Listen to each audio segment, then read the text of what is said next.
Good morning students. स्वागत है आप सबका एक बार फिर से। मैं हूं सूर्य प्रकाश शर्मा और हम लोग पढ़ रहे हैं आजकल कौटिल्य। ये कल हमने शुरू किया था और हमने उसका जो परिचयात्मक पहलू था उसको समझा था कल के लेक्चर में। आज हम बात करेंगे राज्य के संबंध में कौटिल्य के विचारों की। तो सबसे पहले महत्वपूर्ण बात राज्य के संबंध में वो है राज्य की उत्पत्ति। राज्य की उत्पत्ति के बारे में कौटिल्य क्या कहते हैं वो देखिए। सबसे पहले कौटिल्य ने राज्य की उत्पत्ति के विषय में कौटिल्य ने जो है समझौतावादी दृष्टिकोण का प्रतिपादन किया है और उन्होंने ये माना है कि संसार में जब अराजकता व्याप्त थी तो उस समय जो मत्स्य न्याय की स्थिति थी उससे पीड़ित होकर के लोग मनु से अनुरोध करते हैं कि आप हमारे शासक बन जाइए और हमारी रक्षा कीजिए, बदले में हम आपको की आज्ञा पालन करेंगे और कर का भुगतान करेंगे। इस प्रकार ये समझौता संपन्न हुआ और मनु पहले शासक बने। तो कौटिल्य ने जो है इस प्रकार से राज्य की उत्पत्ति का विवरण दिया है और राज्य की जो पूर्व की स्थिति थी उसको उन्होंने मत्स्य न्याय की स्थिति या राज्य विहीन अवस्था कहा है, अराजक स्थिति कहा है, जिसमें राज्य या राजा नहीं था, ऐसी स्थिति। इसी प्रकार का विवरण आपको पता है हॉब्स के विचारों में मिलता है। हॉब्स एक ब्रिटिश या इंग्लिश फिलोसोफर थे जिन्होंने अपनी पुस्तक लेवियाथन में इसी प्रकार के सामाजिक समझौता सिद्धांत का प्रतिपादन किया है कि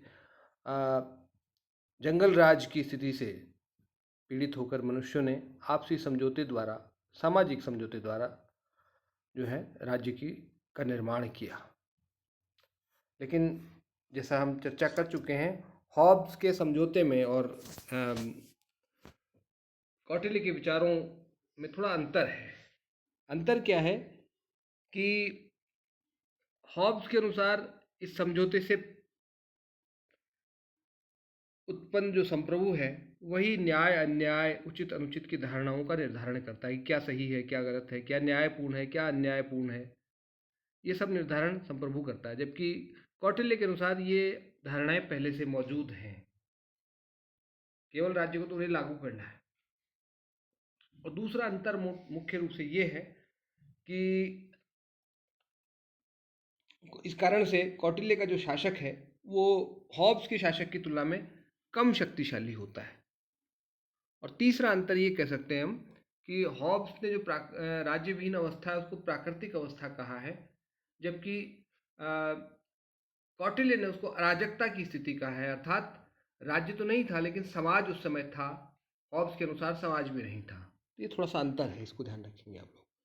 तो कुल मिलाकर के अगर कौटिल्य के विचारों को देखें सामाजिक समझौता सिद्धांत के संबंध में, तो दो तीन बातें स्पष्ट हैं। पहली बात तो कि राज्य एक मानवीय संस्था है, दैवीय संस्था नहीं है, ईश्वरीय संस्था नहीं है, जैसा कि मनु ने बताया था। दूसरी बात यह है कि इसका जन्म शासक और शासित के मध्य समझौते से या अनुबंध से हुआ है, तो उन्होंने समझौता किया था और उससे इसका जन्म होता है। और तीसरी बात, कौटिल्य का राजा थॉमस हॉब्स के शासक की अपेक्षा कम शक्तिशाली है, इसकी बात मैं आपको पहले ही बता चुका हूँ। आगे हम बढ़ते हैं राज्य का उद्देश्य। कौटिल्य ने प्राचीन भारतीय ज्ञान की 4 शाखाओं के विवेचन के माध्यम से राज्य के उद्देश्य को स्पष्ट किया है। हमारे यहाँ प्राचीन भारत में 4 शाखाएं मानी जाती थी ज्ञान की, विद्या की। कौन कौन सी? त्रयी, वार्ता, आन्वीक्षिकी और दंड नीति। इनके माध्यम से कौटिल्य ने राज्य के उद्देश्य को स्पष्ट करने का प्रयास किया है। क्या कहते हैं कौटिल्य? देखिए, सबसे पहले त्रयी। त्रयी में क्या था? मानव जीवन के नैतिक एवं पारलौकिक उद्देश्य से संबंधित ज्ञान था। त्रयी जो है ये मानव जीवन के नैतिक एवं पारलौकिक पक्ष से संबंधित ज्ञान था। ये कैसे नैतिक बने मनुष्य, कैसे अपना भावी जन्म सुधारे, कैसे मोक्ष प्राप्त हो, इससे संबंधित ज्ञान था ये। दूसरा, जीवन के जो वार्ता है वो जीवन के इहलौकिक तथा भौतिक उद्देश्य से संबंधित ज्ञान था। इस संसार से संबंधित जो ज्ञान था, इस संसार में कैसे सुखी रहें, कैसे सुविधा संपन्न जीवन व्यतीत किया जाए, इससे संबंधित ज्ञान जो है वो वार्ता था, जिसको हम कह सकते हैं आजीविका संबंधी ज्ञान भी कह सकते हैं इसको। हमारे जो रोजगार, जो भी जितने भी प्रकार के रोजगार हैं, उत्पादन की कलाएं हैं, वो सब इस वार्ता के अंतर्गत आती थी। तीसरा, आन्वीक्षिकी। आन्वीक्षिकी कौन सा ज्ञान था? आन्वीक्षिकी का मतलब था तर्क और विवेक के उपयोग से उपरोक्त दोनों उद्देश्यों के मध्य सामंजस्य स्थापित करने से संबंधित ज्ञान। देखिए, जीवन में के जो उपरोक्त दो पक्ष हैं, नैतिक पक्ष या आध्यात्मिक पक्ष और दूसरा भौतिक पक्ष, ये दोनों इंपॉर्टेंट है और दोनों के इंपॉर्टेंट होने के कारण इनके बीच में बैलेंस रहना जरूरी है, तालमेल रहना जरूरी है, सामंजस्य रहना जरूरी है। अगर आप ज़्यादा आध्यात्मिक हो जाएंगे तो भौतिक पक्ष जो है वो आपका सफ़र करता है, और अगर आप ज़्यादा भौतिक हो जाते हैं तो आपका आध्यात्मिक पक्ष जो है वो कमज़ोर हो जाता है। दोनों के बीच सामंजस्य जरूरी है अच्छे जीवन के लिए। इस सामंजस्य को कैसे स्थापित किया जाए, तो इसके लिए आन्वीक्षिका का ज्ञान जरूरी है। हमें तर्क और विवेक के द्वारा हम दोनों के बीच सामंजस्य स्थापित कर सकते हैं। वर्तमान जीवन भी अच्छा होना चाहिए हमारा और भावी जीवन भी अच्छा होना चाहिए। इसके लिए हमें एक मध्य मार्ग अपनाना पड़ेगा, और वो मध्य मार्ग कौन सिखाएगा हमें? आन्वीक्षिकी का ज्ञान। ये सब हम जान गए, कैसे एक भावी जीवन कैसे अच्छा हो हमारा, वर्तमान जीवन कैसे अच्छा चले, और दोनों के बीच तालमेल कैसे बने। लेकिन क्या है कि एक कहते हैं कि हम लोग मनुष्य हैं, हम लोग लालच में पड़ जाते हैं कई बार। तालमेल, सब कुछ जानते हैं सही क्या है, लेकिन फिर भी हम गलती करते हैं, अपने ऊपर नियंत्रण नहीं रख पाते, अपनी भावनाओं पे, अपने मन पे, अपनी इच्छाओं पे नियंत्रण नहीं रख पाते। तो अब जानते तो हैं कि क्या सही है, फिर भी हम गलत करते हैं। तो अब रोकने वाली कोई व्यवस्था चाहिए हमें, और रोकने वाली व्यवस्था कहाँ से आती है? वो दंड नीति से आती है, कि जो सही है उसको लागू करने के लिए जो ज्ञान चाहिए, यानी त्रयी और वार्ता संबंधी उद्देश्यों के मध्य आन्वीक्षिकी द्वारा निर्धारित सिद्धांतों के अनुसार संतुलन स्थापित करने हेतु प्रतिपादित संस्थागत व्यवस्था संबंधी ज्ञान। ये थोड़ी भाषा तकनीकी है। इसका अर्थ सिर्फ इतना है कि जो हम तीसरी विद्या से जो हमें हमारा निष्कर्ष निकला है कि क्या करना है, हमें दोनों के बीच तालमेल बिठाते हुए कैसे आगे बढ़ना है, नैतिक पक्ष का भी विकास हो, आध्यात्मिक पक्ष भी बना रहे और भौतिक पक्ष में भी हम कमज़ोर ना पड़े, ऐसा रास्ता निकालें। वो आन्वीक्षिकी निकाल के देती है हमें। लेकिन अब वो आन्वीक्षिकी के बातों को हम मानते नहीं, तो उसको मनवाने के लिए एक दंड नीति की आवश्यकता होती है, यानी राज्य संबंधी ज्ञान। वो व्यवस्था कौन सी है जो इसको लागू करती है? वो है राज्य और उसका प्रशासन। तो इससे संबंधित ज्ञान, राज्य और उसके प्रशासन से संबंधित जो ज्ञान है वो दंड नीति है। तो इस प्रकार से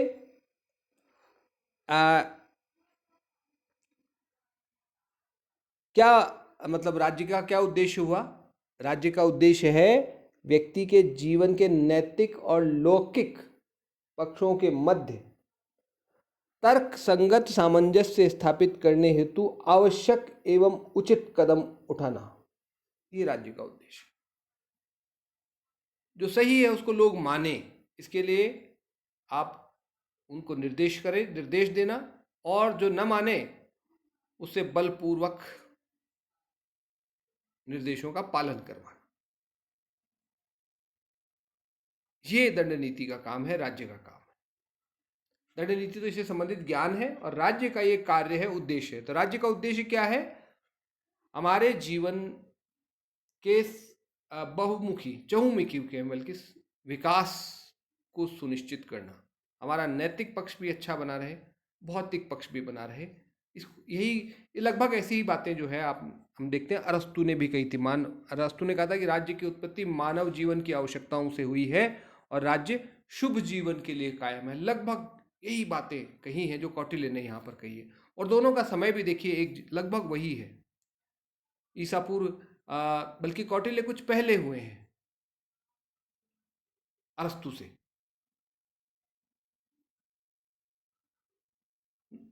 नहीं, लगभग वही समय है, शायद 320 ईसा पूर्व में वो हुए हैं आपके कौटिल्य हुए हैं।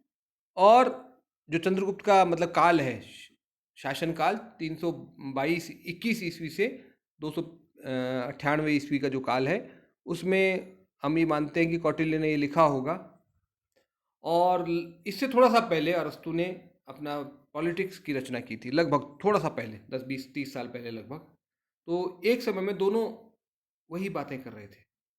ये मतलब इसके बावजूद सारा श्रेय जो है केवल मिलता है अरस्तु को, कौटिल्य को कोई श्रेय नहीं मिलता, क्योंकि उनकी किताब ही हमें 20वीं शताब्दी में मिली है जाकर के, वापस से कहीं गुम हो गई थी एक तरह से, शताब्दियों तक हमें उसकी जानकारी नहीं थी। बहरहाल आगे हम बढ़ते हैं। इस प्रकार से कुल मिलाकर के राज्य का उद्देश्य है व्यक्ति के जीवन को अच्छा बनाना, आध्यात्मिक रूप से भी और लौकिक रूप से। नेक्स्ट है राज्य का सप्तांग सिद्धांत। ये आप जानते हैं, पहले भी पढ़ चुके हैं। वही 7 अंग लगभग बताए, थोड़ा सा कोई मामूली अंतर है। पहला स्वामी यानी राजा, दूसरा अमात्य यानी मंत्री, तीसरा जनपद यानी भूमि और जनता, चौथा दुर्ग, पांचवा कोष, जानते हैं हम सब लोग, छठा दंड और सातवां मित्र।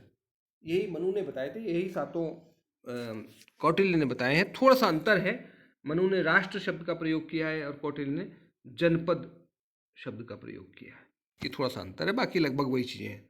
और दुर्ग कौटिल्य ने शामिल किया, मनु ने शायद पूर्व शामिल किया था, तो ये थोड़ा सा अंतर यहाँ पर है, बाकी लगभग वही चीज़ें हैं। बात उनका जो अर्थ है लगभग वही वहीं पर आकर के समाप्त होता है। नेक्स्ट आगे हम बढ़ते हैं।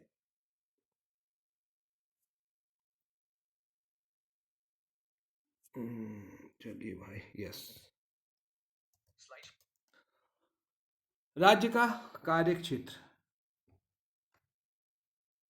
क्या करना चाहिए राज्य को। तो कौटिल्य ने भी मनु की भांति लोक कल्याणकारी राज्य की अवधारणा का प्रतिपादन किया है और राज्य के व्यापक विस्तृत कार्य क्षेत्र का निर्धारण किया है। सबसे पहला काम जैसे होता है, वो सबसे इम्पोर्टेंट जिसके लिए राज्य उत्पन्न हुआ था, वो था प्रजा रक्षण, जनता के जीवन की रक्षा करना। इसमें 3 आयाम है इस प्रजा रक्षण के दायित्व के। एक आंतरिक, यानी चोरों और अपराधियों से जनता की रक्षा करना, जनता की संपत्ति की, जनता के जीवन की रक्षा करना, जनता की स्वतंत्रता की रक्षा करना। दूसरा बाह्य आक्रमणों से रक्षा करना, और तीसरा प्राकृतिक संकटों से रक्षा करना। जैसे आजकल आप देख रहे हैं कोविड-19 की महामारी चल रही है, प्राकृतिक संकट है एक प्रकार। इसी प्रकार बाढ़ या अकाल, भूकंप, ये सब जो प्राकृतिक आपदाएं, इनसे इनके समय में जनता की रक्षा करना। जन कल्याण दूसरा महत्वपूर्ण काम, जनता के कल्याण के बहुमुखी दायित्व कौटिल्य ने सौंपे हैं। तीसरा अर्थव्यवस्था का संचालन, अर्थव्यवस्था का संचालन भी राजा का बड़ा दायित्व है, यानी बाजार पर नियंत्रण करना, उत्पादकों की आवश्यकताओं का ख्याल रखना, उनके लिए जो है उनसे उचित मात्रा में कर प्राप्त करना और आवश्यकता होने पर उनकी सहायता भी करना। ये सारे दायित्व कौटिल्य ने बताए हैं राजा को। कर के मामले में कौटिल्य का ये कहना है कि बहुत उचित मात्रा में कर लिया जाना चाहिए। जैसे कृषि उत्पाद का 6ठा भाग लेना चाहिए, सोने चांदी या जो अन्य कीमती सामान है उसका 10वां भाग कर के रूप में प्राप्त करना चाहिए राजा को। इस प्रकार से कौटिल्य ने निर्देश दिए। नेक्स्ट है न्याय व्यवस्था का संचालन। वितरणात्मक तथा सुधारात्मक न्याय की बात करता है कौटिल्य। वितरणात्मक मतलब उचित वितरण, सुविधाओं सम्मान का उचित वितरण। अरस्तु ने भी वितरणात्मक न्याय की बात की थी। कौटिल्य ने तो राजा का काम ही ये बताया है कि राजा का काम है अप्राप्त को प्राप्त करना, प्राप्त का रक्षा करना, रक्षित को संवर्धन करना, बढ़ाना, और संवर्धित का पात्रों में वितरण करना। जो पात्र लोग हैं यानी उच्च योग्य, उनके मध्य वितरण करना, योग्यता के अनुरूप वितरण करना। तो ये महत्वपूर्ण काम है उसका। और दूसरा है सुधारात्मक न्याय, यानी जो अपराध होते हैं उनको रोकने के लिए जो न्याय करते हैं हम लोग। सामान्य जो न्याय का अर्थ हम समझते हैं कि लोगों के अधिकारों की रक्षा करना और जो अपराधी हैं उन्हें दंडित करना। ये सब कौटिल्य के अनुसार राज्य का काम है। सामाजिक व्यवस्था का संचालन, वर्णाश्रम व्यवस्था पर आधारित समाज व्यवस्था का संचालन करना भी कौटिल्य के अनुसार राजा का दायित्व है, राज्य का दायित्व है। यहाँ पर कौटिल्य जो है सामाजिक व्यवस्था में स्त्रियों और शूद्रों के प्रति उस प्रकार का भेदभाव नहीं करते जिस प्रकार का भेदभाव हमें मनु के विचारों में देखने को मिलता है। प्रशासनिक प्रणाली का संचालन, क्योंकि राज्य का बहुत विस्तृत कार्य क्षेत्र है, तो प्रशासनिक व्यवस्था भी बहुत व्यापक होगी, बहुत वृहत आकार की होगी। तो उस प्रशासनिक व्यवस्था का संचालन का दायित्व भी राज्य का है, उसको देखभाल करना। क्योंकि केवल काम दे देने से तो काम नहीं हो जाते, उन प्रशासन का निरीक्षण करना पड़ता है, उस पर नियंत्रण रखना पड़ता है। प्रशासनिक अधिकारी अगर गलत काम करते हैं, भ्रष्ट होते हैं, तो उनको दंड देना पड़ता है। ये सारे काम भी राज्य को करने हैं। और अंतिम बात, परराष्ट्र संबंधों का संचालन यानी विदेश नीति। इन सब चीज़ों को हम आगे विस्तार से देखेंगे। तो ये है कौटिल्य के राज्य संबंधी विचार। कुछ चीज़ें हम क्योंकि मनु के संदर्भ में हम पढ़ चुके थे, मैंने इनको संक्षेप में यहाँ पर आपको बताया है। विस्तार से आप अपनी पुस्तक में या जो सामग्री मैंने आपको उपलब्ध कराई उसमें पढ़ें आप लोग। धन्यवाद।